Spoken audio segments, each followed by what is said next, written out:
Some people believe that Chrissy Scubbish loved her son so much that not even death could keep her from safeguarding him. Chrissy's story begins with a dream her aunt had. I dreamed of me sitting in the back seat of a car. It was night, and I could see a silhouette of a little boy standing in a seat. And I could see a woman driving, and all I could see out of the window was just light. Karen says she had dreams before, which turned out to be precursors to family misfortune. Though she could not decipher this dream's exact meaning, she knew it did not bode well. 2 days later, she learned that her niece, Chrissy, and her little boy, Nick, were both missing. When she didn't arrive where she was supposed to arrive, I figured, you know, she just changed her mind. So I didn't really get worried about it for a day or two, and then I did. An investigation was initiated, but the authorities had little to go on. At one point, a man reported seeing unusual sights on Highway 50, but no one felt it was case-related until later. He had a cellular phone, and he stopped right there, and from the spot called 911 because he seen a woman running backwards and forth on the side of the road there. Meanwhile, Karen's concern for Chrissy grew. I mean, I had no idea if she had been abducted, if she had been in a wreck. I didn't know why she was missing. Karen knew her worrying was only wasting precious time, so she tried to focus her energy on pinpointing her niece's location. When I would try to visualize where she could be, I could only see those exits out of Placerville. Though the vision was not clear, Karen's desire to find Chrissy was. So she and her husband John set out on an 8-hour trek to Placerville, a town not far from where the woman was seen running on the road. At about the same time, Deborah Hoyt and her husband Nicholas were leaving Placerville. Like Chrissy, they were driving toward Nevada on Highway 50. Deborah was watching for deer, but instead was shocked by a startling discovery. Lying on the side of the road, she says, was the nude body of a woman. She was really, really white. I kept remembering to myself that she must have been in the cold for a long time to be so white.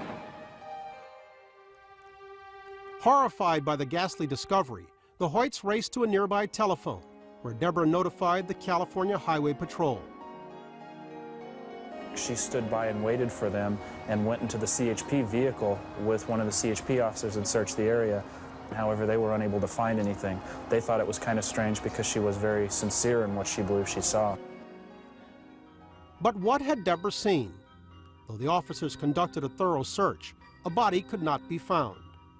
Nor was there evidence that one had ever been there. Was Deborah mistaken? Was there really a nude woman on the road? She was serious and believed that's what she'd seen, and was still upset when they weren't able to find the body which she believed she'd seen. As the officers investigated Deborah's claim, Karen says she had another premonition. I just felt there was going to be something on the side of the road that would be a belonging, a toy, a ring. I didn't know. If Chris had been there, there was going to be something I was going to find. Karen arrived in Placerville about dawn and notified the sheriff's department that she and her husband planned to search Highway 50 on foot to find whatever that something was. Deputy Strasser was on duty at the time. Seeing the determination in Karen's eyes, he decided it would be best if he accompanied her. Because it was now daylight, Deputy Strasser felt he should follow up on the Deborah Hoyt sighting. He drove to the spot where the nude woman had been reported. When he got there, he didn't find the body.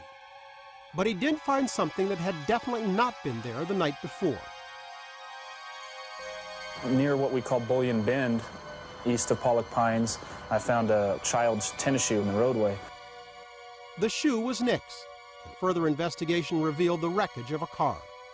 The car was in pretty bad shape. It had hit a tree and kind of tumbled a little bit. And I found in the driver's seat, I found a white female. It was Chrissy. Unfortunately, she had perished in the crash. I looked over and I saw a young, nude boy basically lying in the passenger seat in a fetal position. And I believe both of them were killed as a result of the accident. But Nick was alive, a fact many found amazing because the 3.5-year-old had been without food or water for over 5 days.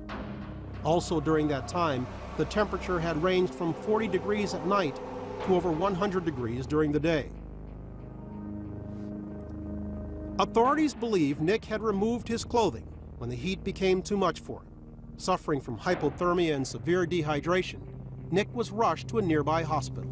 The doctor said if Nick had been there another hour, 2 hours, that he wouldn't have. I mean, Nicky was close to death when he was found.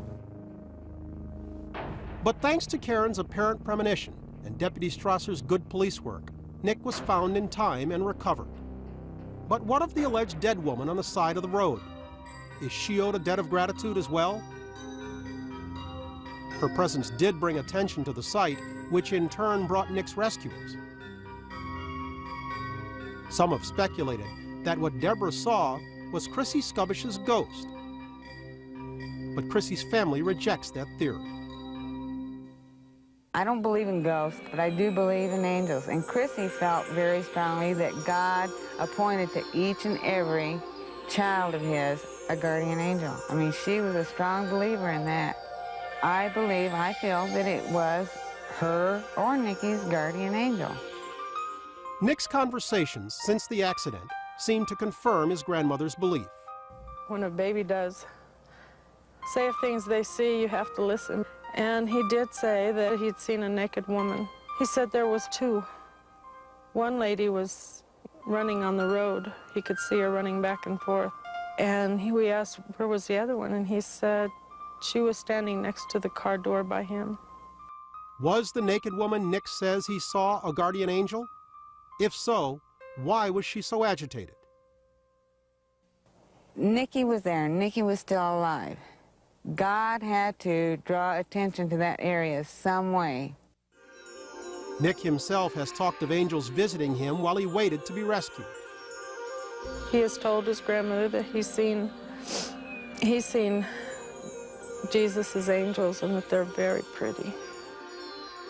And when asked how his shoe mysteriously appeared on the road, Nick gave an unexpected response. I said, did it fall out of the car? And he said, I don't know. And then he said, maybe, his word, maybe Angel put it there. And I said, maybe, Nicky, maybe. He'll tell you that my mommy died, and you tell him you know. And he said, but I died too, and I was with Jesus.